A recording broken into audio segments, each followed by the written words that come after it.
Stamps started her YouTube channel June of 2018 and today has over 600,000 YouTube subscribers 3 years later. It's no question that Kelly is a force to be reckoned with here on YouTube, and her growth is absolutely incredible. Some of the videos that she's created that have done extraordinarily well on her channel are her YouTube advice videos. And what I'm going to do in this video is I'm going to watch one of her advice videos, and the question really is, can anybody see the level of success that Kelly achieved by following her suggestions? Or is her growth a result of some of those tactics, but also just Kelly being Kelly and her incredible, vivacious, infectious personality? I'm gonna react to this video right here that has nearly 1 million views. She created it when she only had about 4,000 subscribers. So obviously this advice worked for her to help her grow so quickly. My name is Erika Vieira. I am a YouTube strategist and coach, having helped more than 500 women behind the scenes since 2017 with my YouTube channel management, my YouTube coaching, and my Zero to Influence YouTube bootcamp. I've spent over 1,000 hours coaching women on YouTube, on camera presence, on the algorithm, so that they can grow. Now let's get into it. Good evening to everybody around the world. This is Kelly Stamps. If you are a returning subscriber, thank you. Thank you for coming back. If you are new, welcome to the Stampede. Hello, my name is Kelly Stamps. I am an awkward, skinny black girl living in New York, and I'm allergic to cashews. I am emotionally unavailable and apparently funny, so welcome to my channel. My channel mostly consists of vlogs, but I wanted to do a more helpful video today. So even just in the first 30 seconds of the video, you can see her personality. You can see how funny she is, her dry humor. She talks about being emotionally unavailable, allergic to cashews when it's a YouTube advice video. So she has this inherently natural, charismatic personality that you can't deny has contributed to her success on YouTube, regardless of the strategies that she's going to be teaching, and I'm sure they're going to be very helpful and valuable. She has an amazing personality that makes her perfect for YouTube. Although you can have every best YouTube strategy in the world, you don't have that charisma or personality, or have figured out what that, I call it, your superstar power is, and leaned into that, then it is difficult to grow on YouTube, and Kelly has a great personality. Given the amount of direct messages I have on Instagram, I thought, why not make a simple, helpful, informative video on how to start and maintain a YouTube channel when you're starting from scratch. As you can see, I'm not blonde, I'm not Australian, I don't have huge tits, so you're probably thinking, damn Kelly, how do you do it? Well, there's a formula. And there's also just a natural, innate talent. You either have it or you don't. And I think I have it. I love the fact that she acknowledged that she has a talent. And I find that in a lot of these YouTube advice videos or how did this person grow, the most obvious elephant in the room is not mentioned. The fact that that person has some unique talent or some unique gift or something that is incredibly watchable. And I like that Kelly acknowledged it. It tells me that she's self-aware of what her talents are, and she's doing what she can to showcase them on her channel. If you don't have it, that is okay, because there are ways to start your channel and create a following from zero. I have a list here of things that I think are highly important to starting your channel. Thumbnails, number one. Thumbnails are highly important. Why? Because it is the first impression of your channel, the first impression of what your video is about. And overall, it is the deciding factor between if someone will click on your content or not. Get a crisp, clear thumbnail. Put some text over it. You all found me through my moving video. Why? Because I had a badass thumbnail. So I love the fact that the first thing she mentions is the thumbnail. She's not mentioning SEO, she's not mentioning getting a fancy camera, it's the thumbnail. And she's right. A YouTube thumbnail is so important to the success of any channel. You can be just as charismatic as Kelly, you can have a great video, you can have great editing skills, but if you don't have a good thumbnail, then nobody's gonna click on it. And that thumbnail is that key to get people to view your video. All right, next up. My next advice to you is to treat your YouTube channel like a business from day one. What do you have if you are a business owner? Don't say debt. Don't say lack of sleep. No, you have a business card. Business card. All right, so I went to Zazzle.com, got this cute little box. It has 100 business, okay, focus. So I paid $21 for Zazzle to send me this box of 100 business cards. I agree with her in regards to treating your YouTube channel as a business, but then she lost me on this business card thing. You don't need a business card to have a YouTube channel. You don't need a business card. Even before the pandemic, when people were actually getting together, you don't need a business card. A business card will really do nothing to help you grow. I mean, even if you meet people out and about, it's still not gonna really do much to help you grow, especially to the amount that Kelly has. So I get what she's saying in regards to treating it like a business. And maybe what she's saying is, you know, you gotta treat it like a business. One step in doing that is getting a business card, getting an email address, and it's a mental shift of saying, it's not just a hobby, but it's a true business. And this is an actual business that's deserving of a business card. So maybe that's what she was really trying to say here. But if you're gonna take her advice literally, you definitely don't need a business card. I doubt having a business card attribute to any of her success on YouTube, really. I also want to point out the audio on this video is pretty bad, but despite that, it blew up and has nearly 1 million views. So you might ask why? You know, how could this video that the audio quality isn't good, because you hear time and time again how important the audio is, and it is important.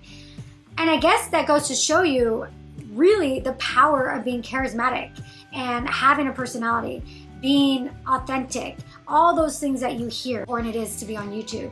And for Kelly, having that X factor of just being charismatic on camera. Despite how terrible the sound is, she's still so watchable. And people are over willing to look the bad sound just to watch her. My next piece of advice is kind of simple, but hard to understand for some people. Only post good content. Similar to myself speaking amongst other people in a crowd, I think before I speak. I ask myself 3 things. Is this useful information? Does anybody care? Am I benefiting society whatsoever? If you think about those 3 things, I guarantee you your videos will get views. She's right. Those are 3 excellent questions. Is this useful? Does anybody care? Is this beneficial? Those are 3 questions everybody should be asking prior to filming. And she hit the nail on the head with that one. You really want to think through your videos. I get a lot of people that come through my courses and they're just aimlessly uploading just random vlogs or videos, and the question always is, why should anybody care? What are you doing here that would help a person or entertain them? What's the purpose behind this? It's no surprise that this is something that Kelly thinks about prior to filming her videos. I started off doing hair videos in the beginning before my videos started to get some traction. I had only about 100 to 200 views on each video, mostly from women who obviously are buying hair extensions. Now, that is a very specific demographic. I'm trying to do world domination. You can't do world domination only with 18 to 20-year-old black girls who are obsessed with AliExpress hair. I love you all, I am one of you, but world domination is the plan, remember? I want everybody in the whole world to enjoy my content. So I never make anything super specific. Your first 5 to 10 seconds of your... Okay, that's really interesting to hear her say that. A lot of YouTube advice channels, myself included, recommend for new creators to niche down and focus in on a very specific demographic. And in Kelly's case, she said, I tried that, but I wasn't really growing the way that I wanted to. I want, in her words, world domination. Because of that, she said, I'm now creating content that is more broadly appealing, not just for a certain type of person, but really for almost anybody. That is definitely a path to take. And I know that there have been a lot of successful YouTube creators that have taken that path. Look at Mr. Beast. I mean, he's blown up on YouTube and his videos are appealing probably to lots of different types of people. And Kelly the same way. However, as far as teaching and working with a lot of new creators, I find that that is actually a very difficult thing to accomplish, that you have to really be a certain type of person. I think Kelly fits the mold for that because she is so naturally charismatic and great on camera. I don't know how she is in real life. I've never met her. I've interviewed a lot of people on my podcast, and it is really interesting to find how sometimes people are different on camera than they are in interviews. Like some people that are really just charismatic and outgoing on camera can actually be quite shy in person. I don't know. I don't know if Kelly acts like this every day or if this is how she is, in front of the camera. But regardless, she has a natural ability and talent, which she acknowledged and admitted to at the beginning of the video, that I think works in this type of context, that she can create lifestyle videos, but because she's so funny, she's so witty, she has a knack for saying really funny things, she can really make almost anything entertaining. However, for most people, that's a really difficult path to follow, and you can still see a lot of success by narrowing things down and focusing in on a specific audience, because her goal, like she says, is world domination. It sounds like she just wants to have a huge YouTube channel, which is amazing, which is an awesome goal. But you don't necessarily have to have this huge YouTube channel in order to actually have some financial freedom and make money off of your channel. You can have a very niche channel, focus in on a very specific audience. And I would argue for somebody that's, say, a beginner who maybe doesn't know YouTube or understand filming and videography and all those different aspects that are part of YouTube, it's easier to focus in on one specific topic and also focus in on one specific audience. And I have a video about that here that you can check out later on. Video matter the most, the absolute most. Do not wait until the last minute to put in your best joke. I've made this mistake on other videos and they don't have as many views. The beginning is very slow, it's drawn out, and at the end all the action starts. But people have the attention span of a 5-year-old naturally on YouTube. So, you have about 10 seconds to impress the average viewer. Make those 5-10 seconds count. I do crazy introductions, I do gymnastics, I put a good bop in the background. So she's 100% right there. The first few seconds of your YouTube video are so important. And when I'm working with someone, a lot of times I'll see that they'll add this B-roll and some really cool stuff, but it's buried way later in the video. And I always say, front load your video with your most interesting and the most visible things. And people think, if I put it all at the beginning, then it's wasted at the beginning. If people don't get past the first 30 seconds of your video, it doesn't even count as a view. So it's so crucial to make the first 30 seconds really engaging, really interesting. I mean, she even said, she's like, I do gymnastics, I'm doing whatever it takes to get people to watch my videos. And YouTube themselves in the YouTube analytics has specific metrics that even shows you what percentage of people are still watching at 30 seconds. So it is very, very important that you take extra time and consideration for the first 30 seconds of your videos. Having a good bop. You need to have good music if you're going to have music at all.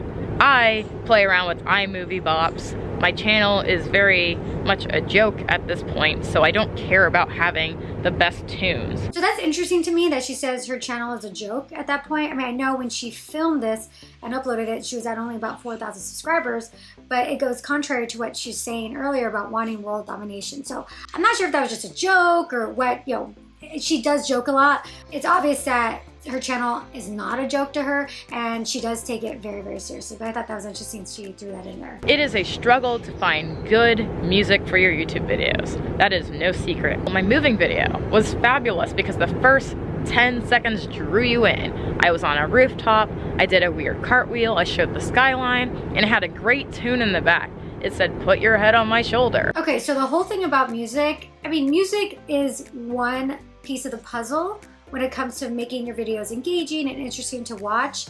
I really don't think it's a huge component to somebody growing very quickly, especially the way that Kelly has.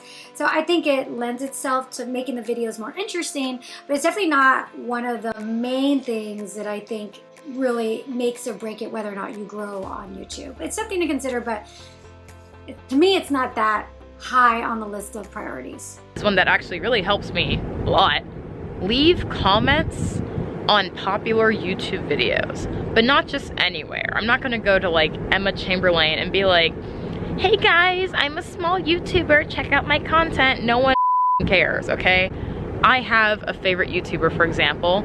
Two of my favorite YouTubers would be Erika and Jessica Clements. They both are New York-based YouTubers. As soon as Jess drops a video, boom, I am the first comment.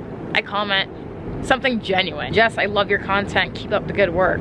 This sounds simple, But with my good Google profile photo and my ridiculous name, Kelly Stamps, people are inclined to go to your profile and see, oh, what is he or she doing? When I leave these comments, I give myself a little thumbs up because, you know, someone else is probably gonna go thumbs up also. Next thing you know, I have 30 thumbs up on my comment, then people comment saying, hey, your channel is pretty cool. It's happened time after time after time. Every week I say I gain about 12 subscribers by doing this. So it is highly important.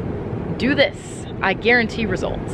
Okay, that's an interesting piece of advice. I wasn't expecting her to say that. Commenting on other people's videos, like she said, in a very sincere way, not like a spammy, like, I'm a small YouTuber, let's support or check me out.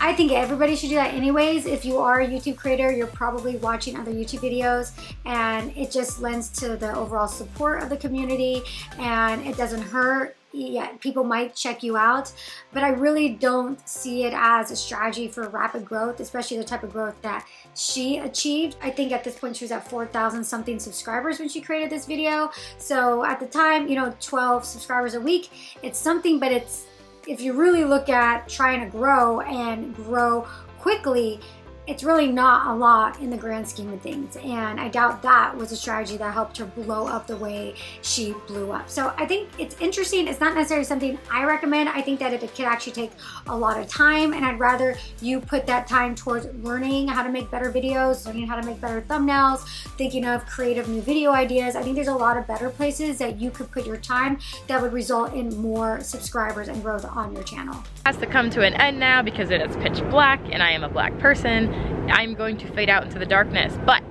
I would like to end this by saying one more thing. I dropped my first major video in late January.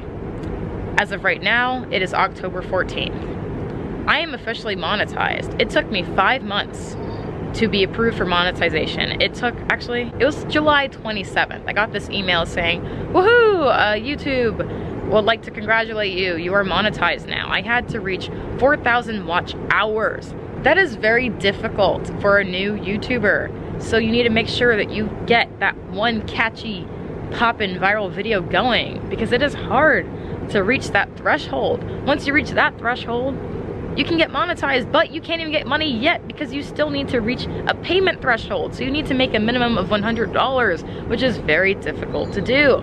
All in all, this took me 5 months and I will be getting my first YouTube check finally. I'm just giving you my real life results. I'm a living, breathing person. I started from scratch. So I think that's a really good point that Kelly brought up. And I think that anybody watching this video, especially now after she's achieved such amazing success, to really get inspired by what she's saying. Because it took her, I think she said 5 or 6 months just to get monetized. And she shared some of her experience on starting off in a different niche and then changing it. And that's the thing with YouTube, is that it's not a platform that you can grow very quickly on right away. However, you can grow quickly over time. So the learning curve is pretty steep. It takes a while to get comfortable. It takes a while to get your groove, to figure out your own self on camera, to figure out the editing, the thumbnails, the algorithm, the SEO, all these things that are really important to know and understand so that you can be a good YouTuber. And it really takes a lot of time to figure that out. For many people, it's this slow growth for sometimes 5, 6 months, a year, year and a half even. It should be encouraging that somebody like Kelly, as incredibly dynamic and charismatic that she is, it still took her a chunk of time just to even get monetized. Just me, myself, my camera, and my crazy thoughts in my head, which became killer videos. Stay consistent, have a schedule. Your subscribers will start to call you out if you don't. For example, one of my favorite subscribers, I believe her name is J Baby. She has a thumbnail with nails in it. And she said, how are you gonna not upload for, you know, several days and just drop a 4-minute video like we are some unwanted stepchildren? People care.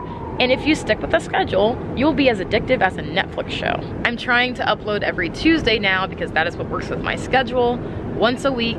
This is my plan and this is what has worked out for me thus far. I am standing tall at 4,400 subscribers as of right now. So her point on being consistent is one that I'm sure you've heard many times before, and it goes without saying that consistency is an important part of being successful. I love the fact that she equated being successful on YouTube as being like a Netflix show. More and more people are unplugging from network television and they're coming to YouTube, and they're finding and discovering creators, people like Kelly Stamps, people that are authentic, that are real, that are engaging, that are talented, that are dynamic, and they're being addicted and they're loving this content. And how can you expect people to commit to you, subscribe to your channel, and be obsessed with you if you aren't even committed to your own schedule and being consistent? So consistency is just a YouTube 101 thing that everyone needs to do if they're serious about their YouTube channel. Crazy that 4,400 people even want to see my face every week. That's insane. Thank you very much. A lot of this is, you know, dependent on subscribers coming back, being engaged, myself being engaged, not just ignoring people. I actually engage with almost every single comment when people drop it on the video. Let your subscribers know that you care. And this is the formula on how to start your channel with 0 subscribers and be successful. Hopefully I have inspired you to start your own channel, because this is pretty fun. And honestly, I used to be very depressed all the time, but this has given me something to do. I like sitting down for hours, 2 to 3 hours on average, editing a video, putting it out there, and making people happy all across the world. That's pretty crazy to me. So that's really interesting to me that she says she was depressed before and now she found YouTube and is finding a lot of happiness and joy in the process of creating videos. I didn't know that about her, but it just goes to show that when you're able to tap into something that you're really passionate about and see success from it, how life-changing that can be. I mean, she was made for YouTube. She's beautiful, she's smart, she knows and understands the platform, she is dynamic, she is charming, charismatic. She's all these things that makes for a good YouTuber, and she had some really great advice and insights in this video, so I really hope that you enjoyed what she had to say and my interpretation of it, and hopefully you can take away some of the tips from this video. Let me know in the comments below, and if there's anybody else that you want me to review like this, let me know. Make sure you like this video because it helps for the algorithm, and check out this video next for more YouTube success stories. Mwah.